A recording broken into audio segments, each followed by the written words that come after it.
Bismillahirrahmanirrahim. Assalamualaikum warahmatullahi wabarakatuh, Barang. Waalaikumsalam warahmatullahi wabarakatuh. Alhamdulillah, terima kasih banyak berkenan hadir di podcast Turi. Kesempatan yang luar biasa bagi kami. Bapak bisa hadir di ruangan yang insya Allah terhormat, Pak. Masya Allah, saya terhormat, merasa bangga sekali saya diundang di sini. Apa kabar umroh Indonesia, Pak? Ya, ini pertanyaan seyoknya dicayat selalu apa kabar dengan Alhamdulillah. Tapi kali ini mungkin kita bisa katakan sedikit prihatin gini Bang. Jadi umroh Indonesia hampir 2 tahun kita tidak bisa menyelenggarakan, tepatnya per 27 Februari tahun 2020 yang lalu. Jadi semua penyelenggara hampir 2 tahun ini tidak bisa menjalankan aktivitas utama bisnisnya, yaitu melayani jamaah ke Tanah Suci. Dan bahkan kita sudah 2 tahun tidak berangkat haji. Ya, kita berharap kondisi ini bisa segera berlalu, karena pemerintah Saudi Arabia per 1 Muharram atau 8 Agustus yang lalu sudah membuka diri dengan membuka maksimal dari target mereka. Bisa kita lihat seakan-akan pandemi ini sudah berlalu, karena target 70.000 per hari, 2 juta per bulan, bahkan per 1 Oktober kemarin ditingkatkan 100.000 jamaah per hari, berarti hampir 3 juta per bulan. Kalau kita kalikan dengan masa yang mereka katakan 1 Muharram sampai berakhir 30 Zulqa'dah, artinya 11 bulan. Ini mendekati angka 30 juta targetnya. Sedangkan sampai saat ini Indonesia dan 4 negara pengirim terbesar lainnya masih belum bisa memberangkatkan jamaah.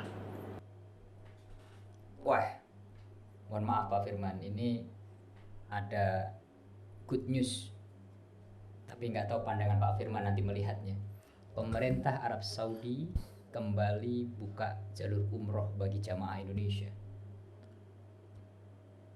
Apakah ada berita yang sama Pak Firman?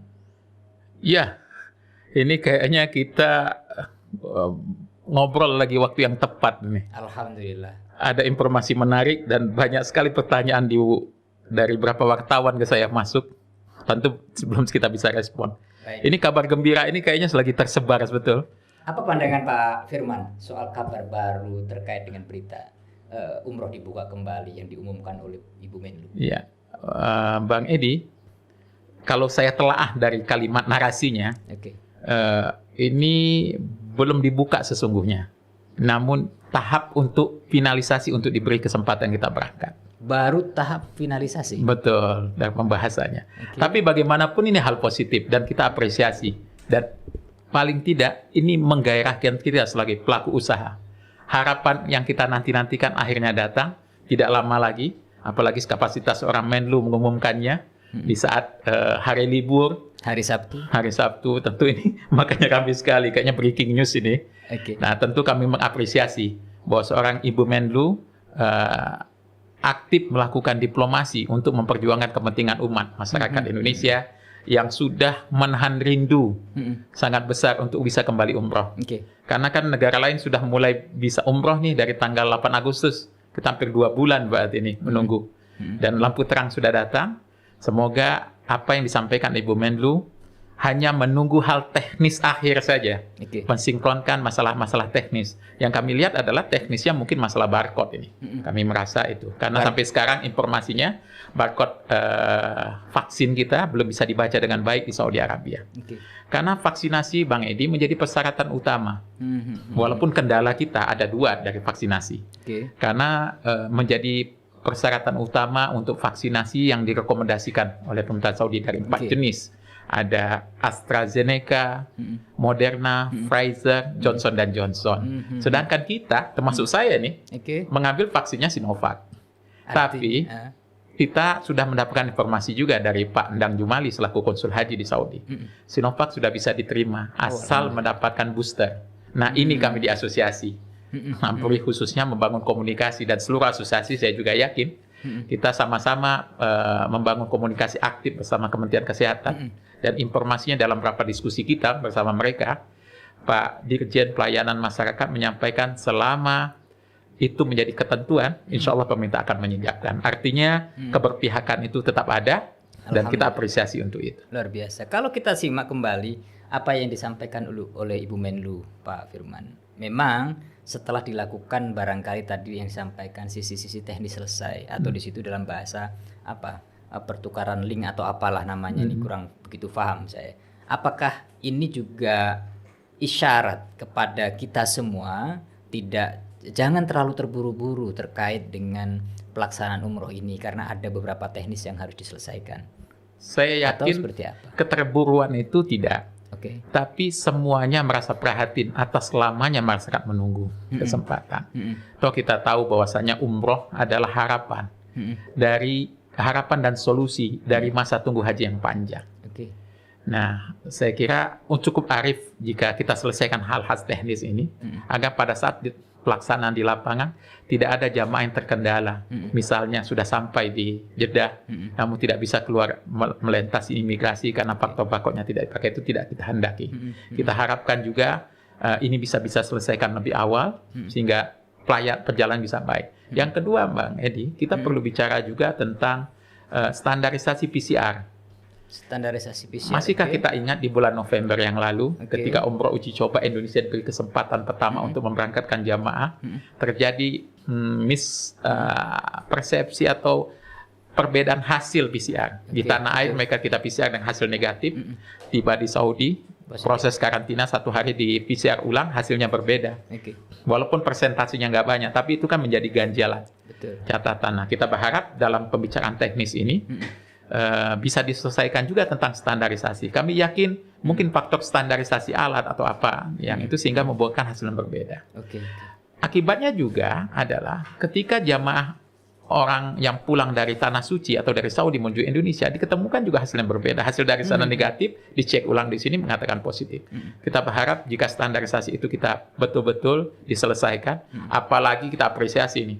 Yang bekerja bukan hanya Bu Menlu, kami apresiasi juga Pak Menteri Kesehatan kita bertemu langsung dengan Duta Besar Saudi, Mr. Isam di kantornya di Menteri Kesehatan, teman-teman kita, sahabat kita di Dirjen PAU, Pak Dirjen yang baru saja juga langsung bertemu dengan Duta Besar. Itu semuanya ada usaha-usaha mereka dan kita apresiasi. Semoga apa yang disampaikan Ibu Menlu ini jawaban untuk semuanya.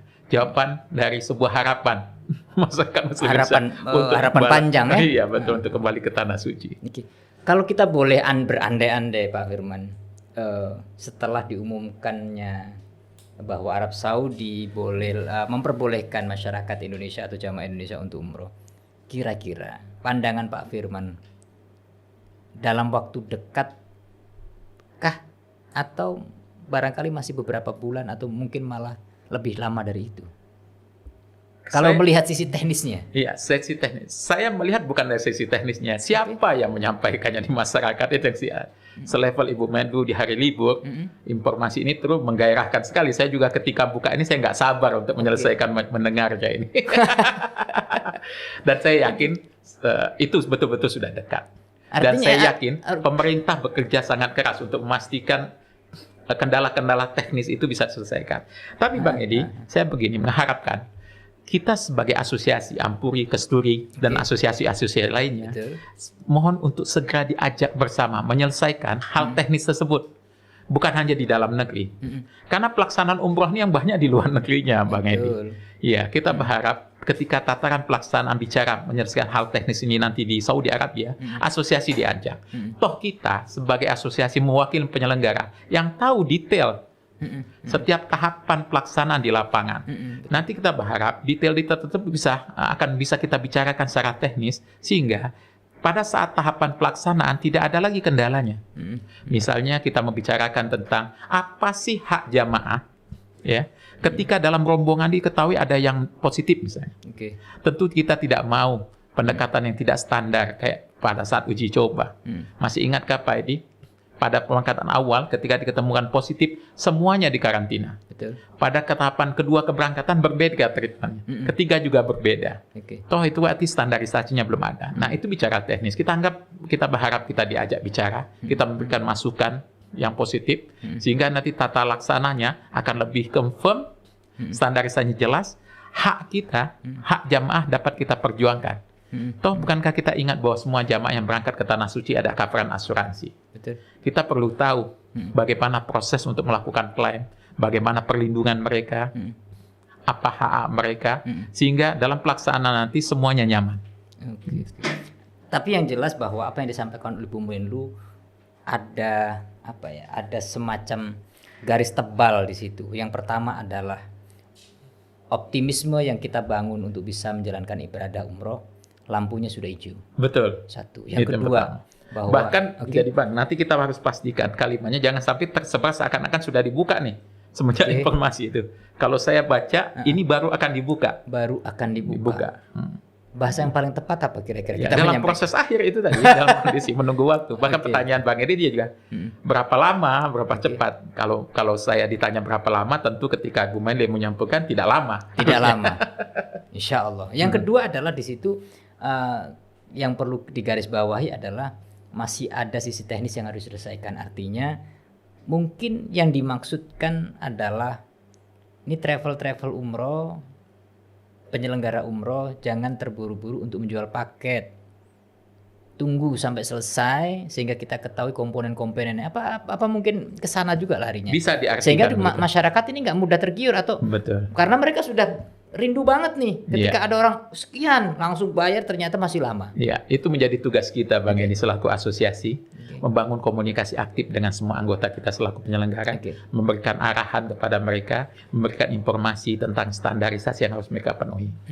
Dan yang kedua adalah setiap asosiasi penting membangun konsorsium. Iya, karena dengan ketentuan-ketentuan yang baru tidak mudah kita memenuhinya kecuali kita melakukan bersama.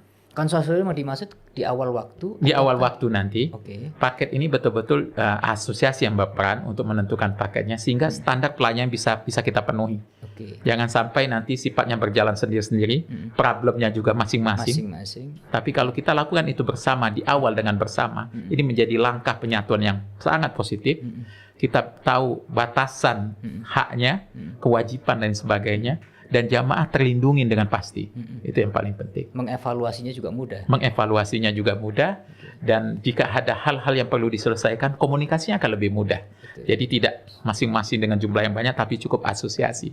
Mendiskusikannya dengan baik dengan perwakilan kita di Tanah Suci atau dengan pihak-pihak lain di Saudi Arabia. Alhamdulillah, tentu saja atas nama Podcast Turi menyampaikan apresiasi lah ya.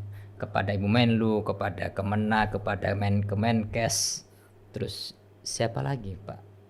Ya. Konjen Jeddah ya. Betul. Konjen Jeddah dan yang terkait lainnya. Konjen Jeddah, atas konsul kita di Jeddah yang berjuang keras.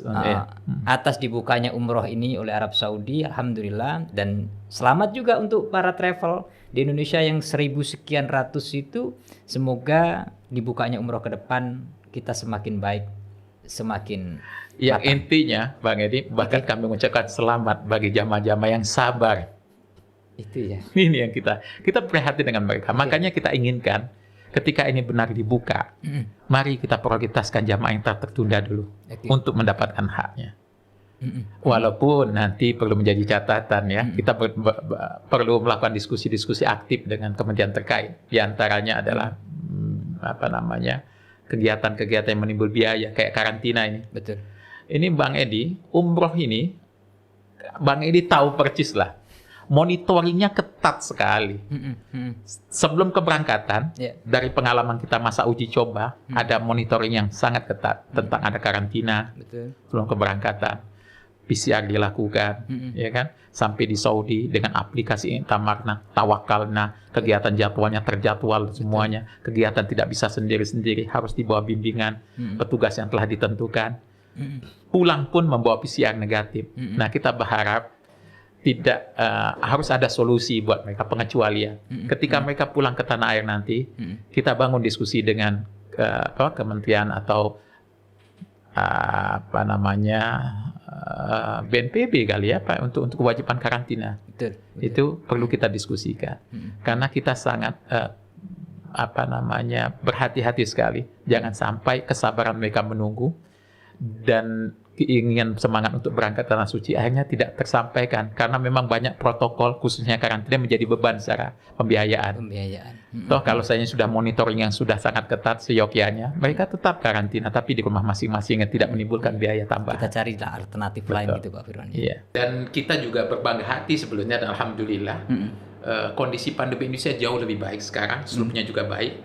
Dan kami juga melihat ada keseriusan dari kementerian, ya, Kementerian Luar Negeri, Menlu sempat bertemu dengan Menlu Saudi Arabia, jajaran kedutaan besar kita di Saudi juga melakukan pertemuan yang intens dengan kementerian di Saudi.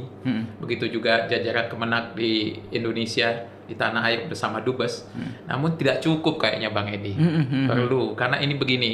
Kami lihat adalah bagi orang Indonesia, bagi masyarakat Muslim Indonesia, ke tanah suci adalah sebuah cita-cita.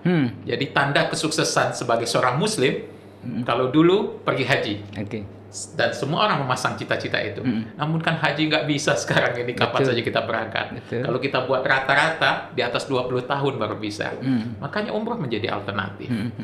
Jadi saya kira perlu perhatian khusus nih. Kita berharap juga pucuk pimpinan kita yang terhormat, Bapak Presiden atau Wakil Presiden yang saat ini adalah Kiai Haji Ma'ruf Amin, orang tua yang kita banggakan, berharap melakukan usaha yang lebih maksimal sedikit saja untuk bisa kita diberi kesempatan kembali. Saya lihat hanya faktor itu, karena kondisi lain, hal-hal yang menyebabkan kita dilarang, faktor pandemi sendiri sudah semakin baik. Jadi perlu sedikit tambahan hubungan, meningkatkan hubungan.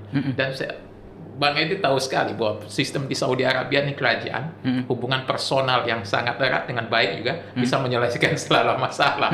Ya, kita lihat, kita inginkan itu orang tua kita, pimpinan kita bisa membangun silaturahim.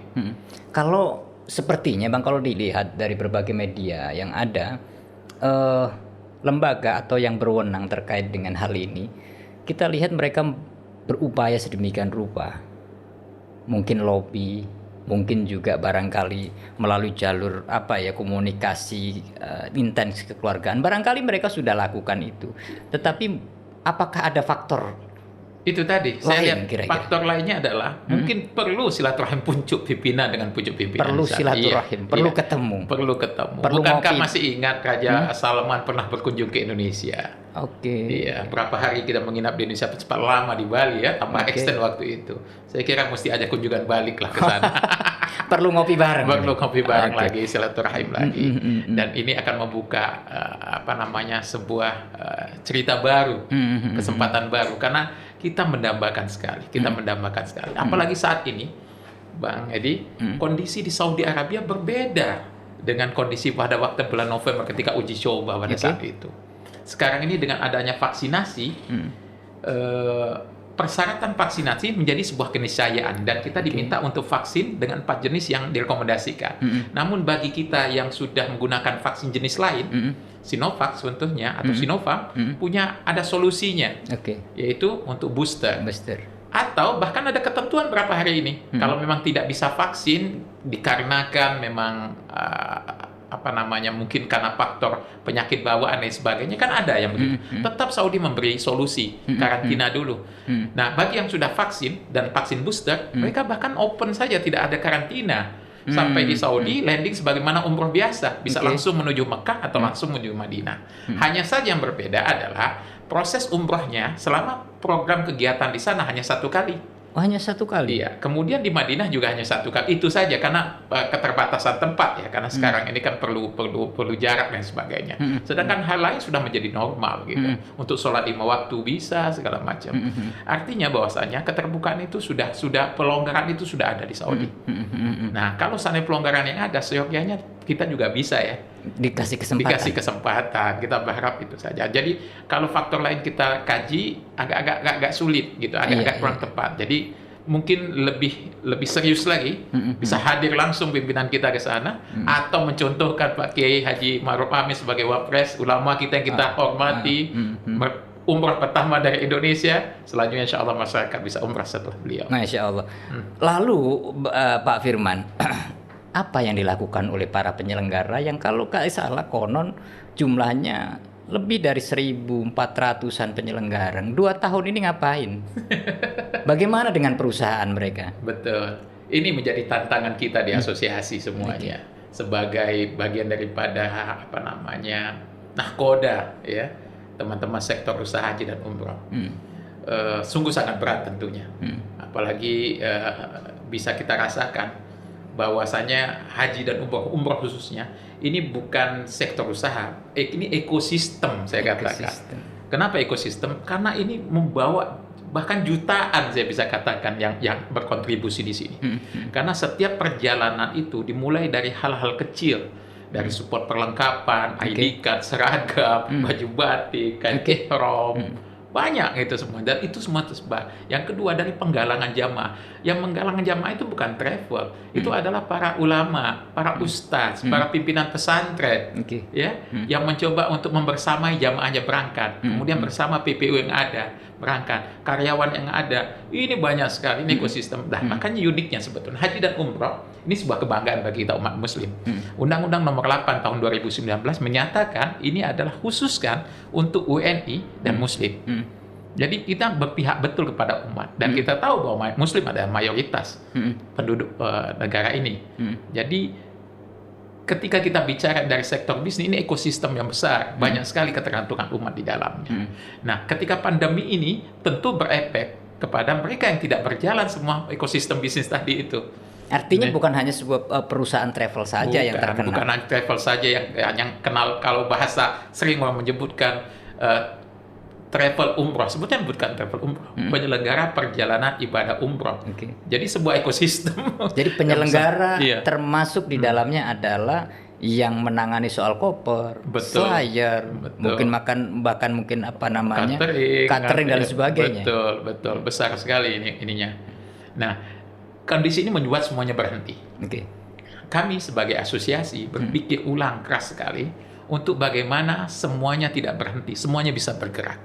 Makanya berapa hal kita lakukan, khususan di kami, kita coba untuk memberi inspirasi diversifikasi usaha. Karena tidak mau, akhirnya kita sudah pada realita kenyataan bahwa di awal dulu kita katakan, alhamdulillah kami bisnis umroh dan haji, yang dimana tidak akan pernah ada orang berhenti tawaf. Rupanya pandemi ini membuat perubahan besar. Hal yang mustahil itu terjadi. Pernah tidak ada orang sama sekali yang tawaf karena kondisi pandemi.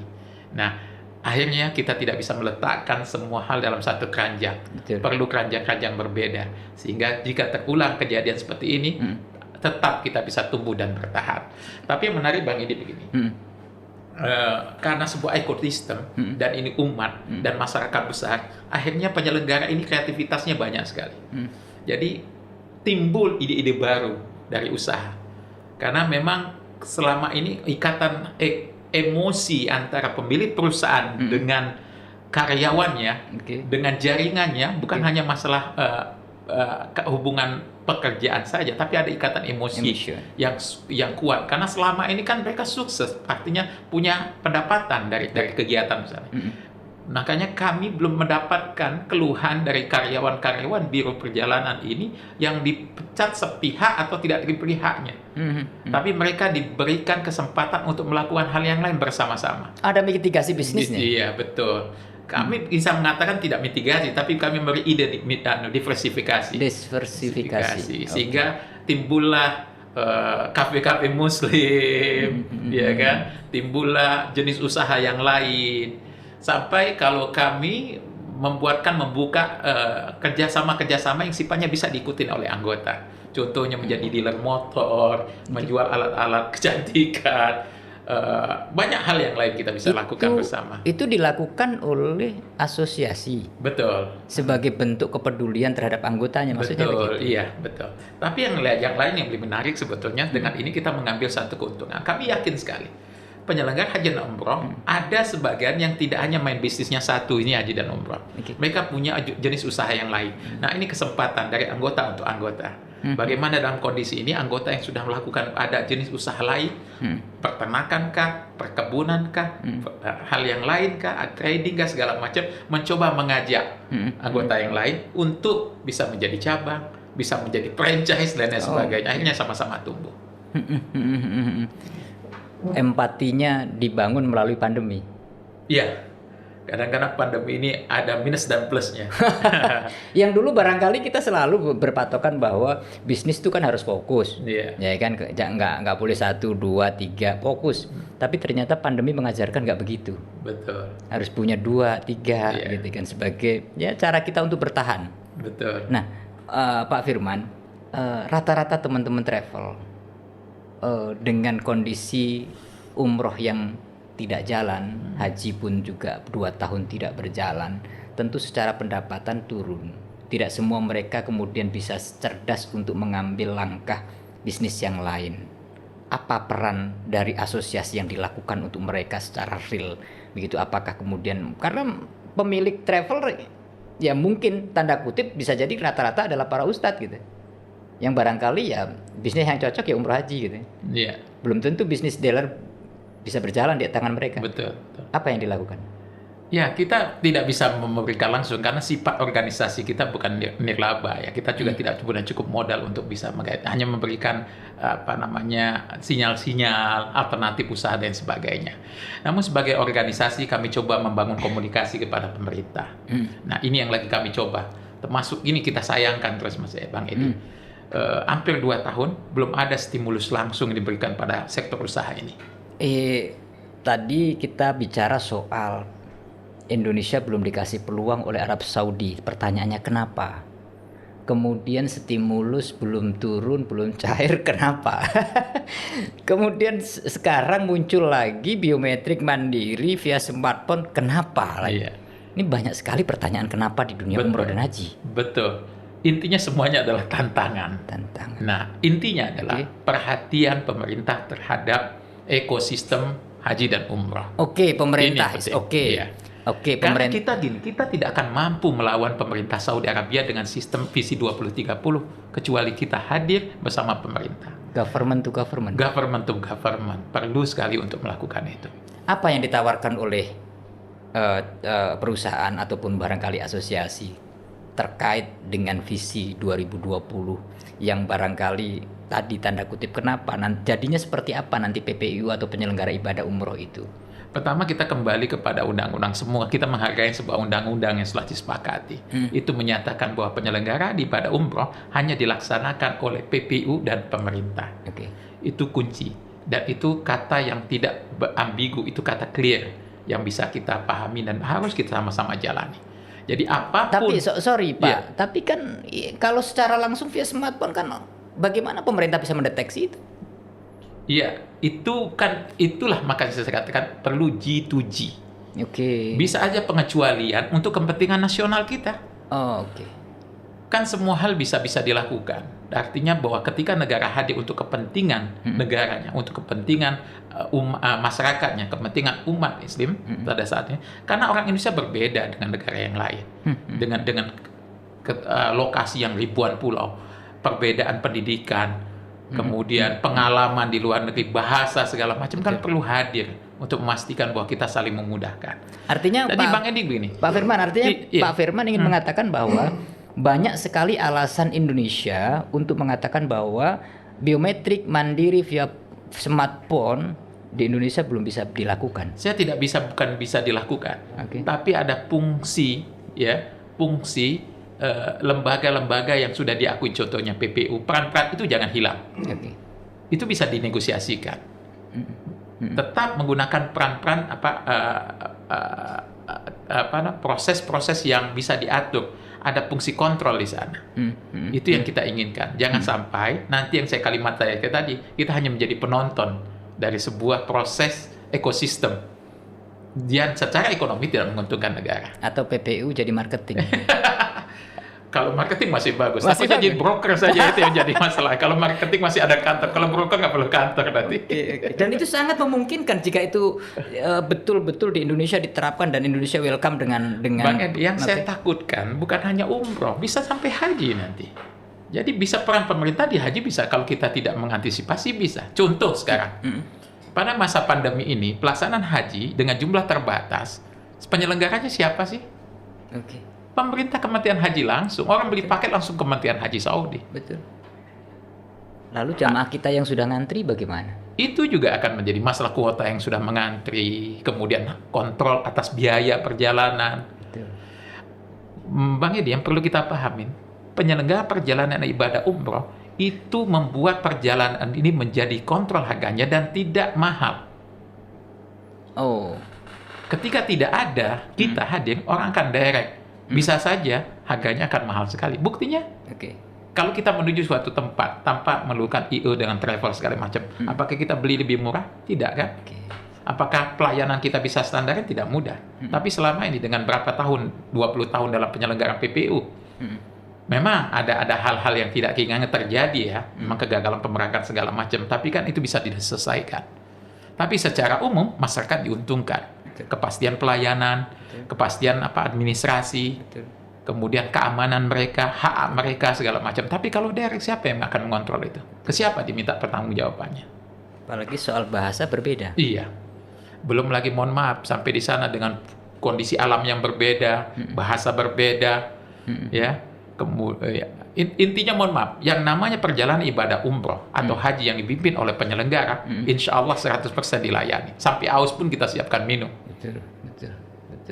Kalau mereka butuh sesuatu, dia bisa menyampaikan dengan bahasanya. Nah, tantangan kita ke depan dengan sistem pelaksanaan di depan, ini peran asosiasi sangat penting sekali untuk memastikan peran itu tetap ada.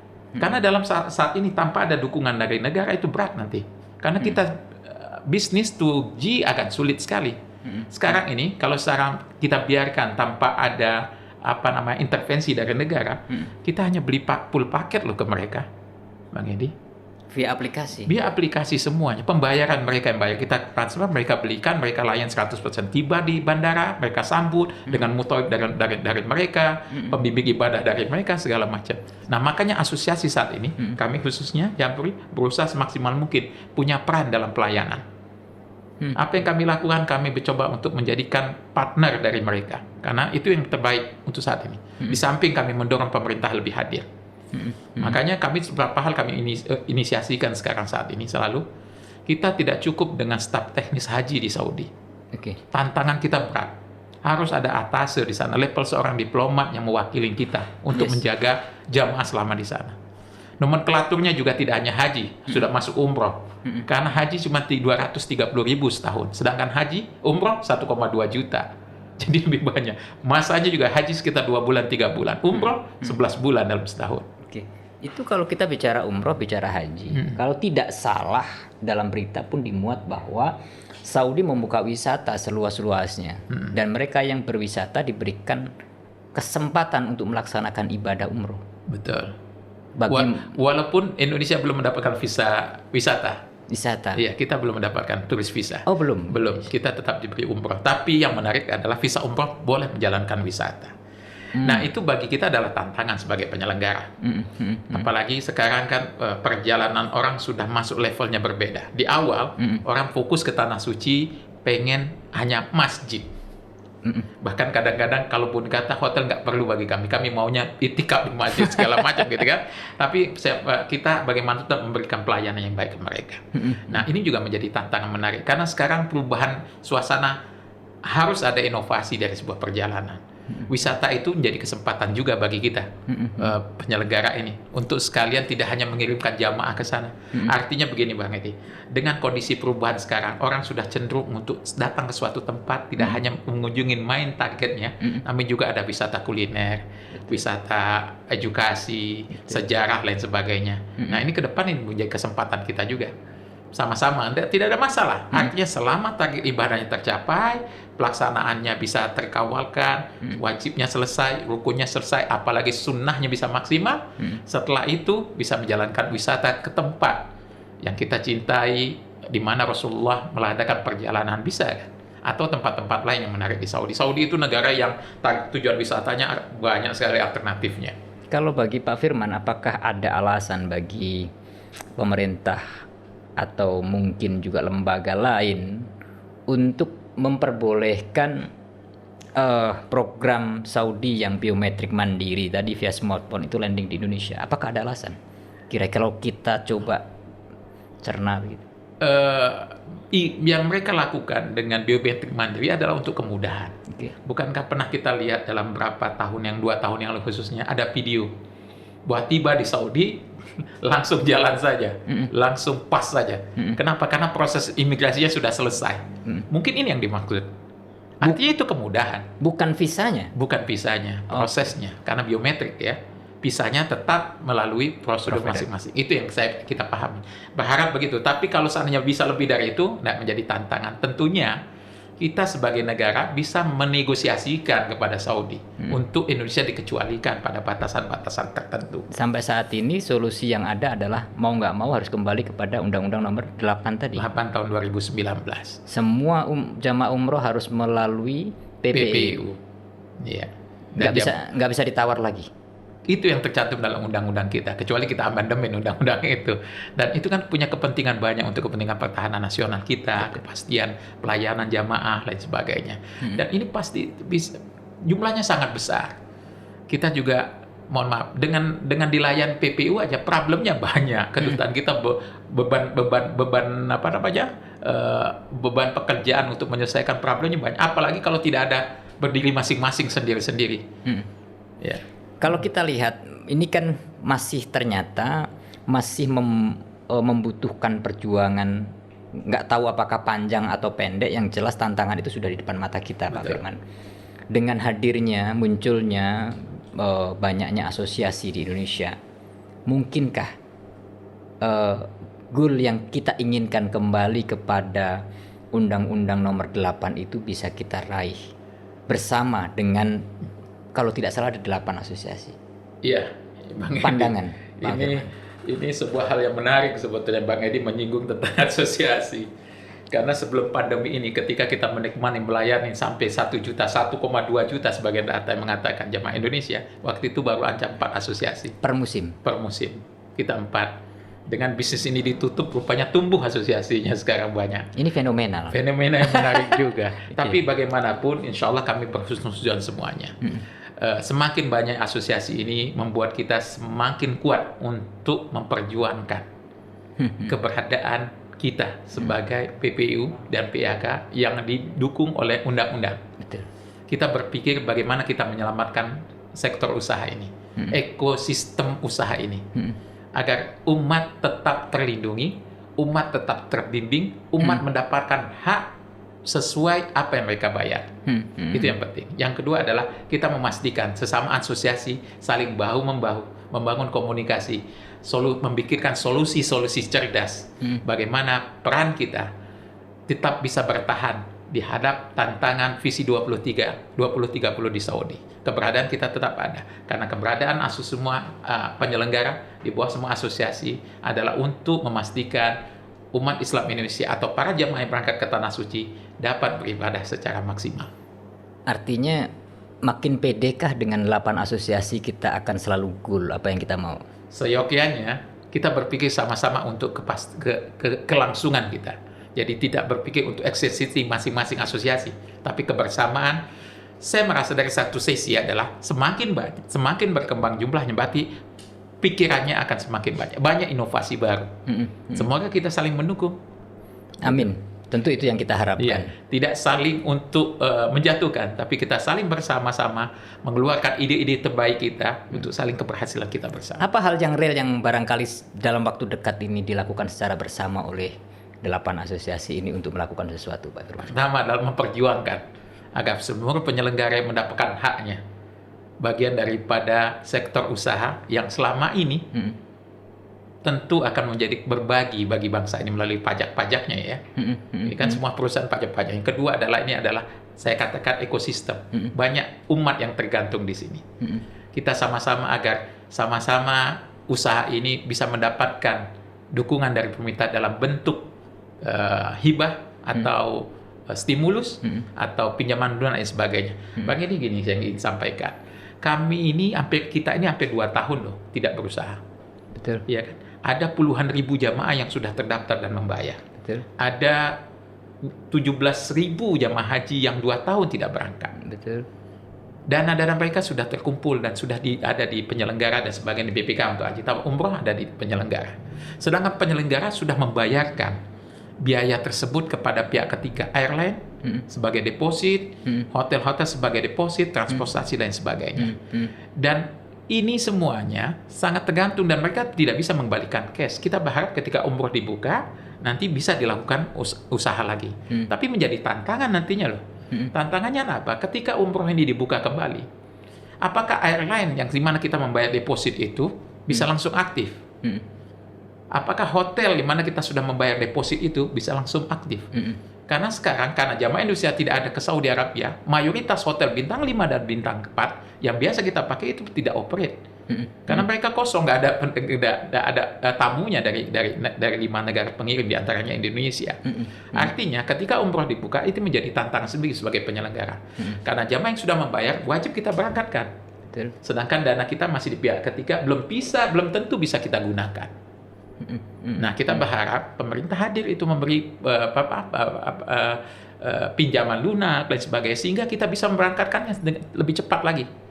Ya. Karena dana-dana yang sudah masuk akan bisa kita pakai pada saat mereka beroperasi.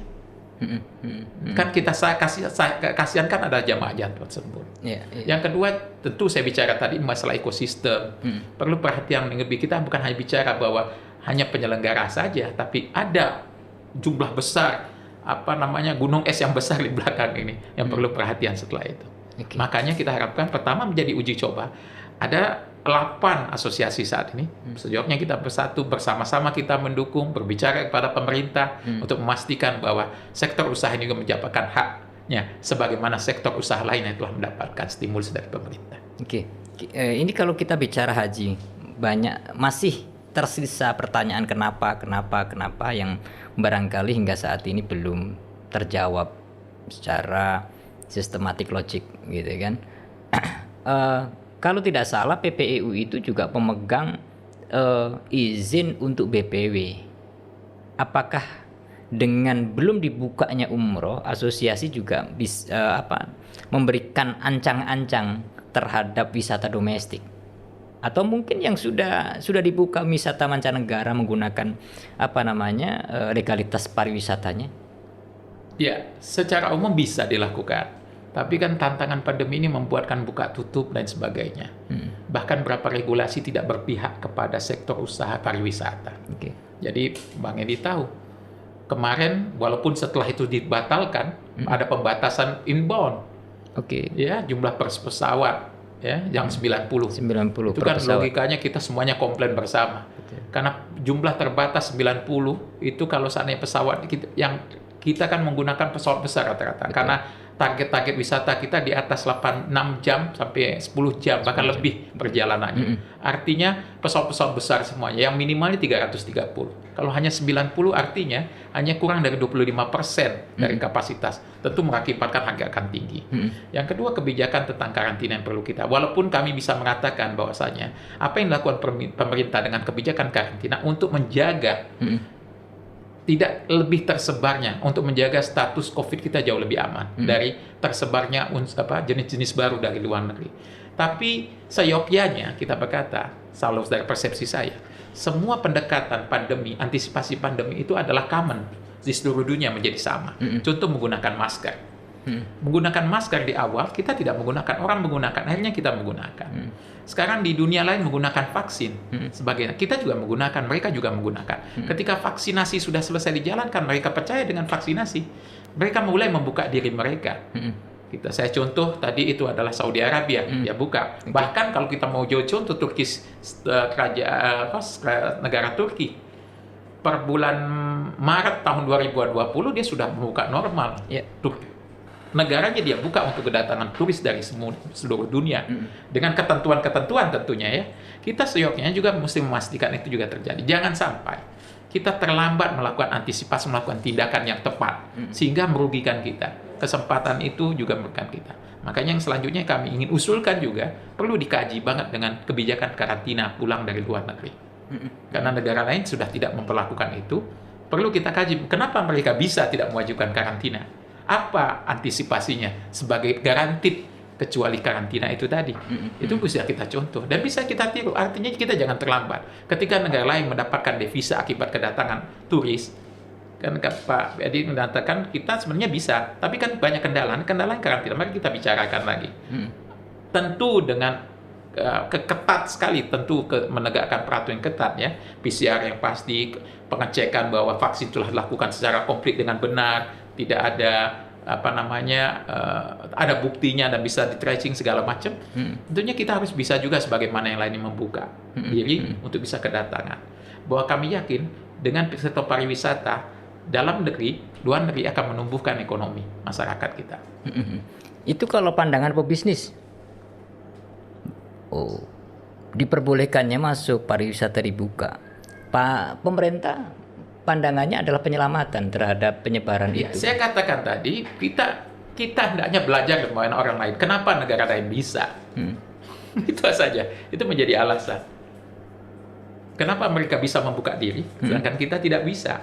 Sedangkan mereka membuka diri, mereka mendapatkan pendapatan. Kita menutup diri, kita tidak mendapatkan pendapatan. Nah, artinya bahwa kita saling belajar. Ya, Saudi saya sebagai contoh, dia membuka selama ini agak telat. Jangan bicara Turki. Kalau Turki dia sudah hanya tutup berapa bulan, rakyatnya dia lockdown, turisme dia buka. Jadi itu menjadi pelajaran. Artinya mereka tetap tumbuh dalam kondisi pandemi ini, mengambil manfaat. Bahkan dia mendapatkan menjadi destinasi yang paling menarik sekarang. Kenapa? Karena hampir semua negara menutup dan Turki satu-satu negara membuka. Pak Firman, kita berdoalah ya, semoga umroh ini dalam waktu dekat dibuka. Insya Allah dalam waktu dekat dibuka. Saya sering baca komentar-komentar Pak Firman di media. Orangnya optimis, memberikan harapan, ya kan gitu, memotivasi. Kalau nih, katakanlah kita pede deh, umroh nih, ya semoga di bulan November awal sudah dibuka, gitu kan? Amin ya Allah, travel aminin. Amin. Bahkan sebetulnya isu yang sangat positif sekali, Oktober ini dibuka ini. Pertengahan Oktober ini. Tapi jelang pertengahan belum. Sebetulnya kuncinya satu. Uji tesnya, Menteri Agama berangkat atau Wakil Presiden berangkat, insya Allah itu menjadi pembuka. Insya Allah. Nah, ini kalau dalam waktu dekat dibuka Pak Firman, tentu gagap gugup gempitanya ada. Ya, karena tadi disampaikan soal airline, soal hotel, soal macam-macam. Bagaimana kita mengatur ini supaya tampak rapi, jamaah pun menerima. Mungkin agak sedikit mundur daripada ada yang pertama, ada yang kedua, ada yang ketiga dan lain sebagainya. Apa yang direncanakan oleh asosiasi kalau ini terjadi dibuka oleh Arab Saudi untuk Indonesia? Ya, pertama adalah kami memastikan kita bisa melakukan adaptasi dari perubahan protokol, SOP, standar pelayanan yang ada. Ini yang paling penting. Makanya penting sekali asosiasi hadir untuk memastikan anggotanya bisa terbantukan. Karena memang dengan saat ini, dengan kondisi ekonomi saat ini, bentuk secara jumlah tidak mudah kita mendapatkan jamaah. 1 bus, 2 bus, 3 bus. Artinya apa? Semua asosiasi wajib membuatkan paket-paket konsorsium di antara asosiasi yang memastikan standar pelaksananya betul-betul sesuai dengan peraturan pemerintah Republik Indonesia. Sebagaimana haji dalam masa pandemi, begitu juga kebijakan di Saudi Arabia, peraturan-peraturan baru. Itu paling penting. Artinya yang akan memonitor atau menjadi penyelenggara, bukan penyelenggara ya, yang mengarrange asosiasi, begitu maksudnya? Iya, peran asosiasi sangat penting untuk di awal. Di awal. Iya, memastikan semuanya bisa distandarisasikan. Karena mohon maaf, tidak ada uji cobanya kan. Ya, kan kemudian kalau seandainya semuanya sendiri-sendiri jalan akan sulit sekali. Memastikan jumlahnya bisa firm, karena sekarang ini dengan peraturan baru minimal 25 dalam satu bis. Dalam satu bis. Iya, dan cost-nya itu menjadi mahal sekali kalau kita tidak dalam 25. Yang kedua adalah memastikan juga bagaimana harga ini tidak naik dengan melompat jauh. Makanya peran asosiasi dengan memperhatikan penawaran dengan pihak-pihak terkait untuk airline-nya, untuk hotelnya, tentu akan mengontrol harga akhirnya. Ya, sehingga masyarakat tidak memberi lebih mahal dari seharusnya. Dan itu apa mungkin? Mungkin sekali. Makanya kita harapkan dengan adanya asosiasi-asosiasi ini perlu fokus untuk memastikan itu. Kalau perlu, kita masuk kepada level bukan hanya sebagaimana partner dengan mereka, dalam artian bukan kita ngesub dengan Saudi. Asosiasi berdiri berpartner dengan penyelenggaraan di Saudi Arabia. sehingga standarisasi pelayanannya bisa distandarisasikan. Karena dengan sistem yang ada, pelayanan murni oleh orang Saudi semuanya ya. Nah, kita bisa dengan negosiasi asosiasi bisa memastikan bahwasannya rekan kita Saudi memperkerjakan orang-orang yang sudah bekerja sudah lama ini menjadi mutawif di Saudi untuk bagian daripada perusahaan mereka, tapi melayani anggota jamaah kita. Artinya Pak, bimbingannya tetap bimbingan Indonesia. Makanannya tetap makanan Indonesia, itu yang perlu kita pastikan. Kalau itu bisa, alangkah senangnya jamaah kita. Betul. Yang kedua, kita menolong penyelenggara-penyelenggara ini sehingga komitmen mereka kepada jamaah itu tetap tercapai. Sekarang ini berbeda. Sebagaimana bulan November sampai ini kemarin, mereka merasakan kok yang membimbing bukan ustadz yang biasanya sih. Gitu. Nah, itu harus hadir asosiasi masing-masing. Nah, itu feel yang nggak enak untuk jamaah kita ketika melaksanakan ibadah. Kayak ada yang kurang. Betul. Ya, itu berharap kita bisa melakukan solusi itu. Dan ketika kita bicarakan, itu masih bisa kok mereka. Mereka bisa menjanjikan, siap kita akan menggunakan tenaga-tenaga Indonesia. Ini penting juga, ini masalah serapan lapangan kerja tentunya akhirnya kan. Bagaimanapun pandemi ini ada ribuan mutawif. Orang-orang yang selama ini membimbing di Saudi akhirnya pulang. Betul. Kan tentu menjadi beban kita dalam negara ini. Tapi kalau saat ini kita bisa kembalikan mereka untuk bisa bekerja, menjadikan sektor usaha ini tumbuh kembali kan sesuatu buat bangsa kita. Pastinya. Ide-idenya luar biasa. Kalau satu persatu bisa dieksekusi, Masya Allah. Ya, di samping kita berharap juga kita masuk kepada ekosistem yang lebih luas lagi, berbasis internet. Seyoknya kita juga hadir punya platform merah putih sebagaimana vaksin merah putih ya. Ini tantangan Bang Edi. Kita berharap dengan asosiasi ini platform itu juga kita kuasai. Karena bisnisnya nanti di platform. Sebagaimana perjalanan yang lain ya, semuanya di platform ya. Kalau Saudi dengan Al-Makomnya, kan sekarang ini belum ada nih platform Indonesia. Sudah ada platform dari Saudi mayoritas, tapi berapa negara punya platform. Tapi Indonesia belum ada platform. Dan itu mungkin digagas oleh asosiasi. Harusnya bisa. Kita menjadi platform karena nanti transaksinya di platform semuanya. Gitu.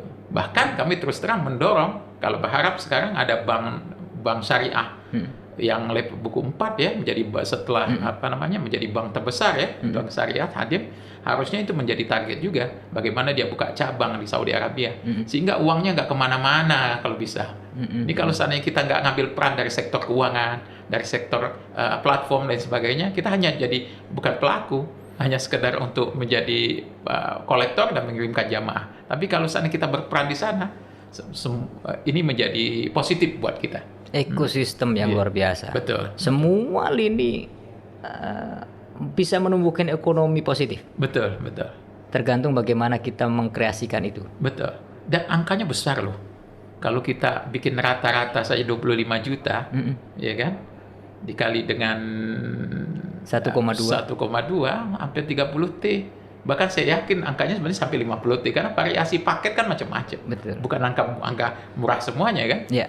Mayoritas banyak juga yang paket mahal. Jadi 40 sampai 50 T cukup besar. Harusnya menarik dari segi keuangan. Dan berharap ada perhatian dari sektor perbankan hadir. Semestinya tidak ada alasan ya bagi mereka untuk tidak memperjuangkan semestinya. Betul. Namun lagi-lagi pertanyaannya kenapa? Insya Allah kita membangun kesadaran itu sehingga perhatian lebih besar kembali dan kita juga menumbuhkannya, tetap menjaga ini tetap tumbuh untuk kebaikan bangsa. Banyak hal kalau kita lihat problem-problem timbul itu memang karena ya komunikasi mungkin dilakukan kali ya.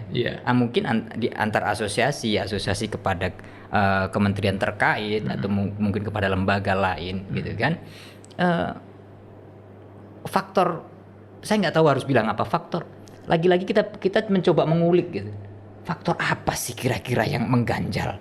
Kayaknya kalau dilihat dari sisi misalnya grafik pandemi turun gitu kan. Orang kita juga vaksin gitu kan. Kemudian orang bahkan Indonesia asosiasi aktif loh membantu pemerintah untuk menegakkan vaksinasi ya. Kami di Ampuri DPP, DPD semuanya berperan aktif untuk melakukan vaksinasi bersama dengan pemerintah daerah, dengan kepolisian, dengan TNI bersama-sama.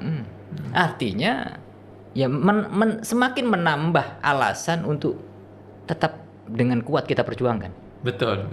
Jadi gini, kita ingin persepsi ini bukan bisnis semata. Ini ekosistem sebuah usaha. Betul. Yang dimana dimiliki oleh umat. Intinya, sehingga ada keberpihakan. Nah, itu kita inginkan, keberpihakan, perhatian. Betul, ini adalah bisnis, betul. Tapi ini bukan hanya sekedar bisnis murni. Ada hal-hal lain yang perlu menjadi ini. Ketika menjadi sebuah ekosistem, banyak sekali, jutaan bahkan orang yang punya kepentingan dengan ini. Di samping jamaah juga ya. Sekarang siapa sih yang nggak mau pergi umrah orang Islam di Indonesia? Tentu mereka berazam dan suatu saat mereka akan berangkat. Bahkan dari prospek visi 2030 Bang Edi, dari sekarang 1 jutaan, 2030, seluruh Indonesia akan naik sampai 4 juta loh nanti jumlahnya per tahun. Per tahun? Iya. Akan semakin rumit. Makanya perlu perhatian lebih serius. Dari sekian banyak tantangan Pak Firman dan juga peluang, clue-nya apa? Kita nih sebagai penyelenggara atau kita sebagai asosiasi, apa yang harus kita lakukan? Real. Ini bukan hanya peluang saja, tapi tantangannya luar biasa. Apa secara real yang harus dilakukan oleh penyelenggara, khususnya internal perusahaan itu sendiri, dan juga asosiasi yang mendampingi atau yang dibuat naungan oleh mereka? Iya, kami sebagai penyelenggara tentu kita memenuhi semua ketentuan-ketentuan dan profesionalitas kita dengan standar yang diberikan oleh pemerintah. Begitu juga standar pelayanan minimalnya itu menjadi kewajiban keniscayaan. Yang kedua, asosiasi wajib untuk pastikan membimbing, melakukan peningkatan kapasitas untuk penyelenggara dengan tantangan-tantangan ke depan. Ketiga, yang paling penting, dan ini kadang-kadang menjadi lupa sebetulnya, karena sampai saat ini perhatian pemerintah dalam usaha ini belum banyak. Terbukti belum ada stimulus, belum ada bantuan dan sebagainya, hampir 2 tahun. Jadi perhatian yang lebih besar ini penting, karena ini adalah ekosistem. Ini adalah kepentingan umat, mayoritas muslim, mayoritas penduduk Indonesia. Ini adalah sebuah kepentingan untuk memastikan bukan hanya kepuasan ya, bagaimana semua hak untuk beribadahnya bisa terpenuhi. Dan pemerintah wajib melindungi kepentingan-kepentingan tersebut. Karena keberpihakan pada sektor usaha ini akan membawa kebaikan yang banyak bagi pemerintah dan masyarakat. Ya, balik lagi Pak Firman bahwa ekosistem yang sedemikian besar, peluangnya pun luar biasa, tantangannya pun juga tidak kalah besarnya. Bahkan besar sekali. Sekali. Peluang kemungkinan bisa digulung oleh tantangan itu. Ya, betul. Jika memang PPIU atau penyelenggara ibadah umroh atau PIHK, penyelenggara ibadah haji khusus, tidak meningkatkan kualitasnya. Maksud saya adalah apa yang bisa dilakukan oleh mereka untuk supaya tetap kuat. Karena kalau kita lihat undang-undangnya, Undang-Undang 8 udah kuat. Betul. Udah nggak bisa bergeser. Pokoknya umroh ya pakai PPIU. Nah, supaya tantangan ini digulung oleh peluang. Jadi kita adanya nggak ada tantangan, peluang aja semuanya. Apa yang harus dilakukan? Sinergi tentunya. Sinergi antar semua penyelenggara. Jadi memang ini sudah harusnya sebuah keniscayaan ya, dari sebuah proses ketika tantangan itu datang, kita tidak bisa untuk berdiri sendiri-sendiri, tapi harus berpegangan tangan. Harus meningkatkan kekuatan bersama. Itulah asosiasi perannya nanti di sana. Mari bersama-sama asosiasi manapun kita betul-betul fokus untuk memastikan menghadapi tantangan ini. Kebersamaan kita antar asosiasi juga harus kuat. Melakukan sinergi antar asosiasi, sinergi antar anggota, dan asosiasi wajib sinergi dengan pemerintah. Saling mendukung, saling memastikan bahwa ke depan setiap tantangan kita hadapi bersama, kita carikan solusinya. Dan kita pastikan ini berpihak untuk masyarakat, berpihak untuk sektor usaha. Itu yang paling penting. Karena kita tidak bisa, sekarang ini arahnya sudah sangat terbuka sekali. Bahkan kalau kita pahami dengan personal biometrik dengan HP masing-masing, itu bisa saja mengarah kepada yang mungkin Bang Edi maksudkan, semua orang bisa memproses melalui HP masing-masing, visa dan sebagainya. Itu kan bisa saja. Tapi kalau seandainya kita sama-sama bersama pemerintah tentunya memastikan bahwasanya bisa lakukan usaha apapun, sehingga undang-undang kita pelaksanaannya sesuai dengan undang-undang. Tentu kan itu akan menjadi kebaikan bagi kita semua. Kalau tidak, nanti akan tidak ada kontrol. Berbeda dengan perjalanan ke negara-negara lain. Orang-orang yang melakukan perjalanan ke Amerika, orang-orang yang melakukan perjalanan ke Eropa, ke negara yang lain itu rata-rata sudah full educated, ekonomi menengah ke atas. Tapi ke Tanah Suci kan tidak begitu, karena yang mereka tarik ke sana adalah siapapun, karena doanya Nabi Ibrahim, panggilan Nabi Ibrahim. Ketika Nabi Ibrahim mengatakan, aku memanggil